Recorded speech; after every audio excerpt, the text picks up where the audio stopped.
আমরা ভোট কেন্দ্রে একটি ব্যালট বাক্স রাখতে চাই, যাতে ইসলামের ভোট এক জায়গাতে পড়তে পারে। কথা ঠিক না? আপনারা কি জাতীয় সংসদে ইসলামকে পোষাতে চান? যারা যারা ইসলামের পক্ষে কাজ করতে চায় তাদেরকে আমরা ঐক্যবদ্ধ করতে চাই। ইসলামী ব্যালট বাক্স যদি একটা ব্যালট বাক্সে পড়ে, ইনশাআল্লাহ বাংলাদেশে ইসলামকে কেউ ঠেকাতে পারবে না। সেই কাজটা আমাদের করতে হবে। আপনারা কি পারবেন ইনশাআল্লাহ? সেজন্য আগামী যে নির্বাচন আসছে, সেই নির্বাচনে আপনাদেরকে আল কোরআনের আলো জাতীয় সংসদে জালো, এই কথাটা বলে সকলের কাছে যেতে হবে। পারবেন? যেতে পারবেন? ইনশাআল্লাহ পারবেন।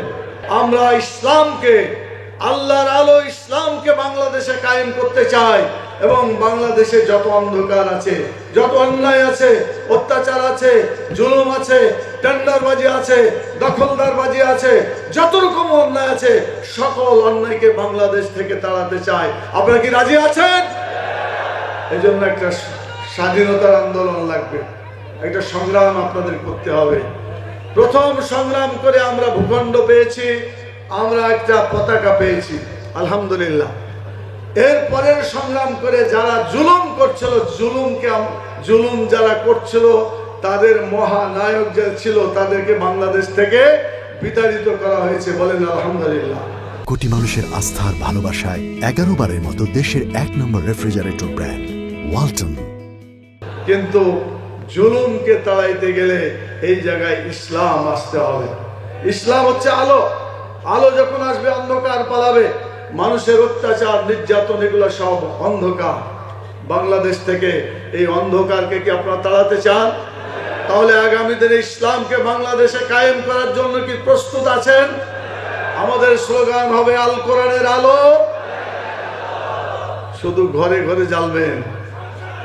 ঘরে ঘরে জ্বাললে ঘর পর্যন্তই থাকবে, গোটা দেশের কপালে কোরআনের আলো জুটবে না।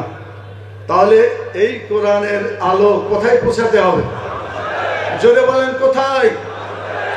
জাতীয় সংসদ এমন একটা জিনিস, যেই জায়গায় যে আইন পাশ করবেন, গোটা দেশে সেটা বাস্তবায়িত হবে। কথা ঠিক কিনা বলেন? ইতিপূর্বে আমরা দেখেছি ধর্মনিরপেক্ষতাবাদ, ইতিপূর্বে আমরা দেখেছি জাতীয়তাবাদ, বস্তুবাদ, সাম্রাজ্যবাদ, পুঁজিবাদ, সমাজতন্ত্রবাদ, সকল মতবাদকে আমরা দেখেছি। এই জাতীয় সংসদে পাশ করে গোটা মানুষের কপালে দুঃখ এনে দিয়েছে। কথা ঠিক কিনা বল? এখন দুঃখ তাড়াইতে হলে আনতে হবে ইসলাম। আপনারা কি জাতীয় সংসদে ইসলামকে পোষাতে চান? এরকম জালসার কথাবার্তা বললে, সম্মেলন করলে কি হয়ে যাবে? জাতীয় সংসদে লোক পাঠাতে হবে যারা কোরআনের আইনের পক্ষে কাজ করবে। কথা ঠিক কিনা বলে? এজন্য বাংলাদেশে যারা যারা ইসলামের পক্ষে কাজ করতে চায় তাদেরকে আমরা ঐক্যবদ্ধ করতে চাই।